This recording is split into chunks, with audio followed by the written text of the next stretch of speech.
Hey, what is going on YouTube? Aaron here. We are back in the Veneto showcasing, or not showcasing, but preparing you guys for what the Marco Polo will be like. The Marco Polo is a Veneto class with 406 millimeter guns and main battery SAP. The only SAP that you currently have, even on the Veneto, is the secondaries, and at that they are very short range. Now we do know with a full secondary build and a destroyer that is not moving, these things can absolutely rip apart destroyers. SAP is unique in the fact that you don't really need to worry too much about the angle of the enemy ship. It can pen at pretty much most angles. Now the lighter caliber of the secondaries and the main guns will shatter, or I'm not sure it shatters, but it maybe bounce. I'm not the properties of SAP are unique, and I don't remember all of the rules, but I know that with a high caliber like 406 that will be on the Marco Polo, cruisers and battleships and destroyers especially will need to watch out for those guns. Because at any angle, I think the 406 millimeter will just obliterate most destroyers. But regardless of that, like we mentioned, we are in the Veneto, and we're going to kite out here. We are at A. We don't want to push in too aggressively because that puts us in a crossfire right away from the ships at B. And there's just a crowd in this game that thinks you have to be aggressive in every single play, and that is just incorrect. You need to read the map, and I don't know if I put my Vanguard video out yet, but you need to read game flow. Game flow is very important to do better in your ship. So we see that our Benson is being aggressive here, and we are not being focused by the carrier, so we are going to go ahead and turn around. But again, one of the weaknesses of the Italian battleships is that broadside, so we don't want to give too much broadside while spotted. So we go undetected here, and that is when we're going to turn. Now we do have our short screen smoke, and I think the Marco Polo has access to that as well, so it can create some fun opportunities and also get you out of bad situations. Like if we were spotted here and we saw that we were targeted by a bunch of ships, or saw that a bunch of ships were looking our way, we could pop that smoke and go undetected. Now you need to be careful because battleships smoke firing penalty is like 12 or 13, maybe 11 kilometers. So knowing those things will help you play it better. It's more so of like an oopsie smoke, like, okay, let me reposition here. Now you can rush things and not shoot. I think we do that a little bit later. But again, just be aware of the rules of engagement in the game.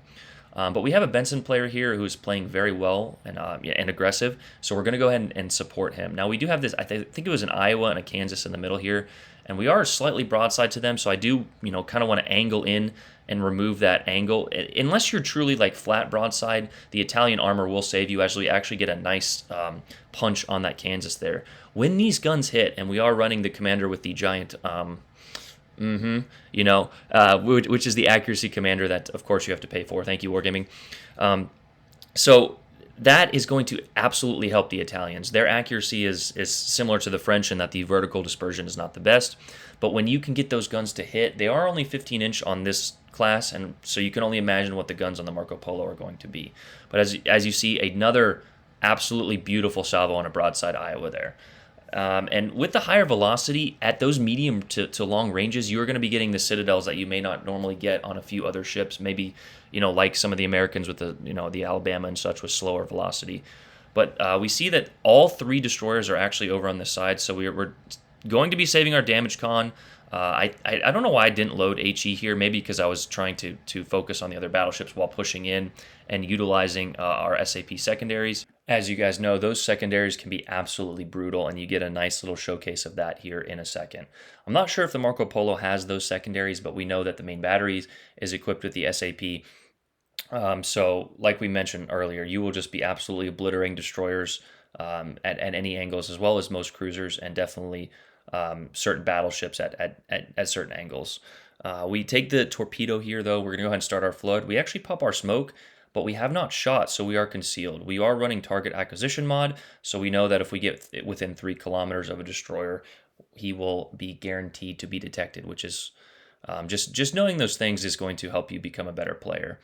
We see the Shiratsu here, and we're actually going to save our main guns and shoot our SAP secondaries, although the Benson does a fantastic job of getting him off the board. We could have easily shot there, but that would have given up our position, and we may have gotten crossfired by one of the other battleships in the middle.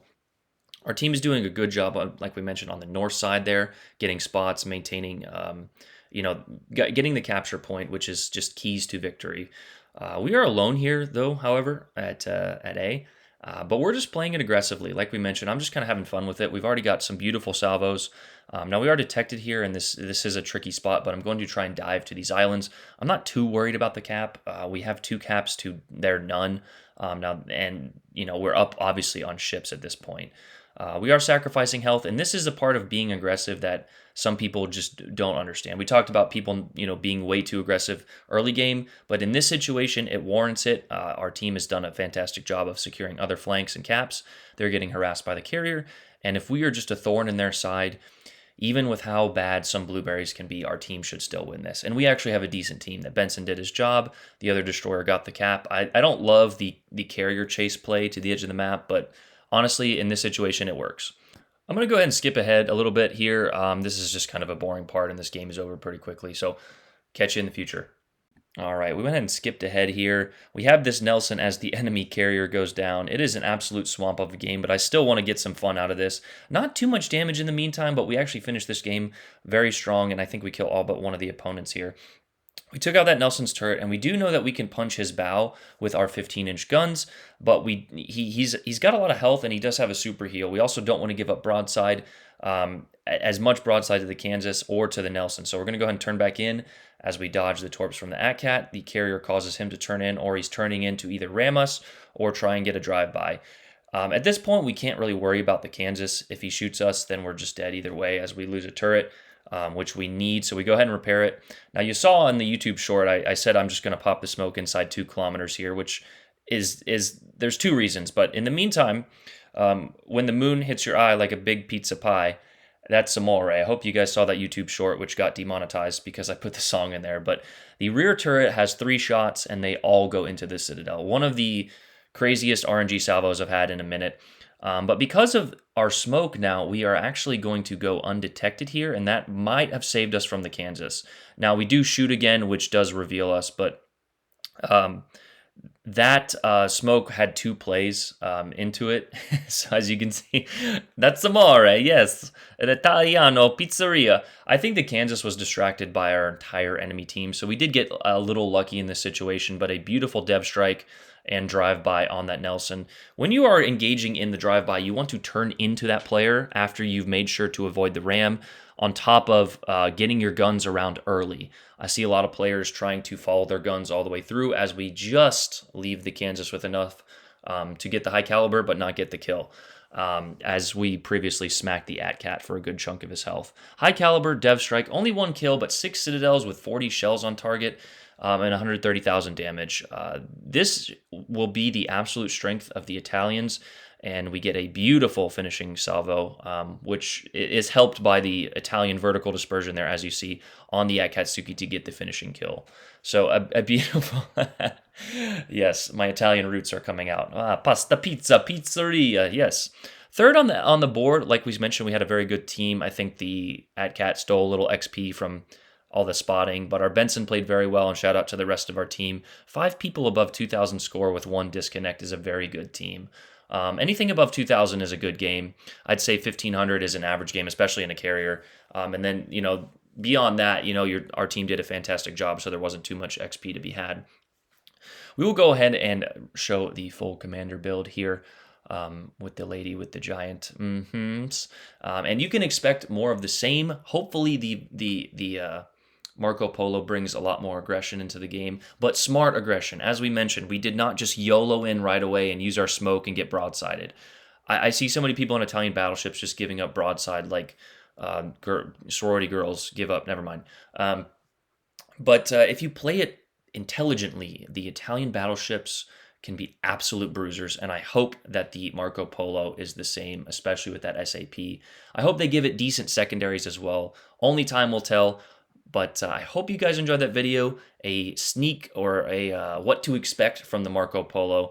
Like, subscribe, let me know what you guys think. Are you going to choose the Marco Polo or the Mabral, the other campaign ship? Everyone have a great day. Aaron out. Peace.